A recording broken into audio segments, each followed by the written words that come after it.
को देना, किसके लिए देना चाहते हैं?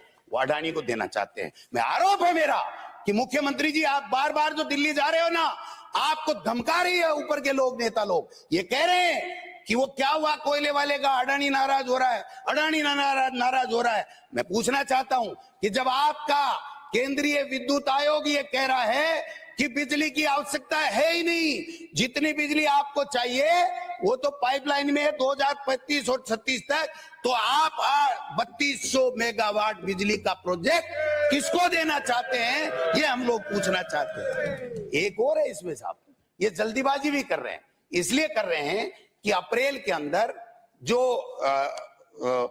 जापान की टेक्नोलॉजी का सौदा होने वाला है, तो ये भेल से उपकरण ले रहे हैं महंगे दामों में, जिससे महंगा बेच सकें और जनता का पैसा, राजस्थान के लोगों का पैसा है वो उनकी उद्योगपति की जेबों में जा सके। तो वो अगर अप्रैल में आ गया तो 50% सस्ते उपकरण वहां से मिलेंगे, तो प्रतिस्पर्धा में दूसरा आ जाएगा। मेरा यह आरोप है माननीय अध्यक्ष महोदय सदन के माध्यम से कि केवल और केवल अडानी को देने के लिए ये टेंडर को जिंदा रख रखा है, इसके अलावा कुछ भी आपके पास में नहीं है, कुछ भी आपके पास में नहीं है। गुजरात मॉडल है साहब, यहां गुजरात मॉडल क्या है पता आपको? गुजरात की कंपनी आएगी, टेंडर लेगी, एडवांस पैसे लेगी, और जब गारंटी की बात आएगी तो फर्जी गारंटी पकड़ा देगी।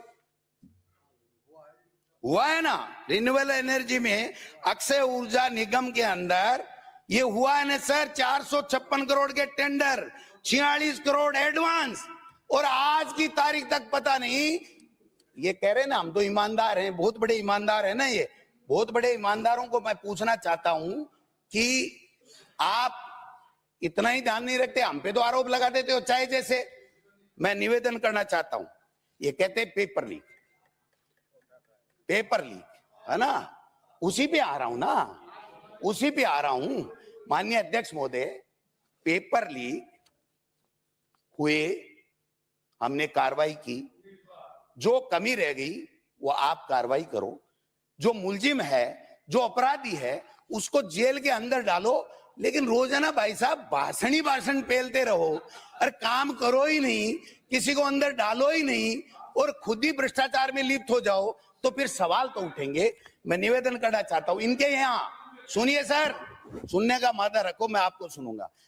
अलवर के अंदर एनसीसी का पेपर आउट, कक्षा 10 का पेपर चूरू में आउट, शेखावाटी यूनिवर्सिटी का पेपर आउट, भरतपुर, जोधपुर, बाड़मेर में नीट का paper out, national seed corporation का पेपर आउट, आरयूएच का पेपर आउट, जोगेश्वर खेतर महाविद्यालय में सेकंड ग्रेड का पेपर आउट, नवलगढ़ में आरएस का पेपर खुला मिला, राजस्थान विश्वविद्यालय में जो फिजिक्स का पेपर है वो आउट, और आप जहां से आते हो अजमेर में ना, वो आईएमडी यूनिवर्सिटी में तो जो ग्रेजुएशन वाले बच्चे की 10वीं क्लास के बच्चे कॉपी चेक कर रहे थे, और ये बड़ी बड़ी बातें करते हैं। मैं पूछना चाहता हूं, जेल प्रहरी 2016 एफआईआर है मेरे पास, अगर किसी को शक हो तो बता दूंगा। रीट परीक्षा 2017 पेपर आउट, रीट परीक्षा 2016 पेपर आउट, रीट परीक्षा 2015 paper out, RS pre 2013 paper out, LDC भर्ती 2013 पेपर आउट, आरजेएस परीक्षा पेपर आउट, कनिष्ठ लेखाकार 2016 पेपर आउट, पुलिस भर्ती 2017 पेपर आउट। हाँ वही बता रहा हूं ना, आ रहा हूं ना 24-25 का। आप क्या करोगे फिर? आप ठाले ही बैठे रहोगे क्या? कुछ तो आप भी करोगे ना। ये माननीय अध्यक्ष महोदय, बीजेपी के पेपर आउट, इनके पेपर आउट, हमारे यहां भी पेपर आउट। 12 साल की सीबीआई जांच करा लो, अगर आप में हिम्मत है तो आपकी सरकार गिर जाएगी। मैं लिख के दे रहा हूं आपको। वसुंधरा जी की जांचें कराओ, रोजाना बातें करने से कुछ नहीं होता। हम सबको मिलकर के इन बच्चों का भविष्य बर्बाद नहीं हो, ये पेपर माफिया पकड़े जाएं, जेल के सलाखों में हो, ये हमारा दायित्व होना चाहिए। एक दूसरे पे भाले फेंक रहे हैं, घोड़े फेंक रहे हैं, एक दूसरे पे आरोप लगा रहे हैं, पता नहीं क्या क्या कर रहे हैं। और हमारे मंत्री जी तो, शिक्षा मंत्री जी तो रोजाना मेरे को जेल में भेज रहे हैं, और मैं नहा धो के तैयार होता हूँ, जेल आई नहीं अभी तक। बोल रहा हूँ, अभी बोल रहा हूँ। मिड डे मील में वो एक दिन खर्रा साहब ने कहा